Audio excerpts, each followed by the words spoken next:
বাংলার রাজনীতিতে যেন বইছে পরিবর্তনের হাওয়া।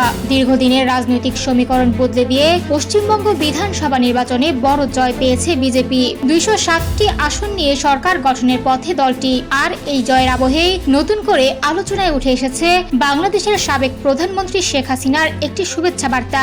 বৃহস্পতিবার ব্রিগেডের নতুন মন্ত্রিসভার শপথের ঠিক আগে এক বিবৃতিতে পশ্চিমবঙ্গের বিজয়ীদের অভিনন্দন জানান শেখ হাসিনা। বিবৃতিটি প্রকাশ করে তার দল বাংলাদেশ আওয়ামী লীগ। সেখানে বিজেপির জয়ী প্রতিনিধিদের শুভেচ্ছা জানানোর পাশাপাশি বিশেষভাবে একটি নাম উল্লেখ করা হয়, শুভেন্দু অধিকারী। বিবৃতিতে বলা হয়, পশ্চিমবঙ্গ রাজ্য বিজেপির নেতা শুভেন্দু অধিকারীকে বিশেষ অভিনন্দন জানিয়েছেন শেখ হাসিনা।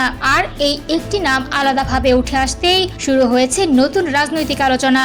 কারণ শেখ হাসিনা ভারতে আশ্রয় নেওয়ার পর থেকেই তার পক্ষে সরব ছিলেন শুভেন্দু অধিকারী। ২০২৪ সালের ডিসেম্বরে নদিয়ার এক সমাবেশে শুভেন্দু বলেছিলেন, শেখ হাসিনা বাংলাদেশের বৈধ প্রধানমন্ত্রী এবং একদিন প্রধানমন্ত্রী হিসেবে দেশে ফিরবেন। তবে শুধু বিজেপি নয়, বিবৃতিতে পশ্চিমবঙ্গের সব বিজয়ীর সফলতা কামনা করেছেন হাসিনা।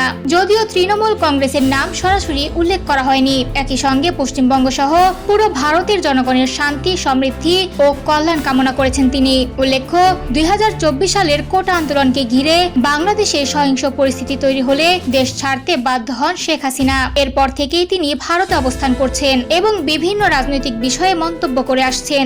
আর এবার পশ্চিমবঙ্গে বিজেপির এই বড় জয়ের পর তার শুভেচ্ছা বার্তা ঘিরে নতুন করে সরগরম দুই বাংলার রাজনৈতিক অঙ্গন।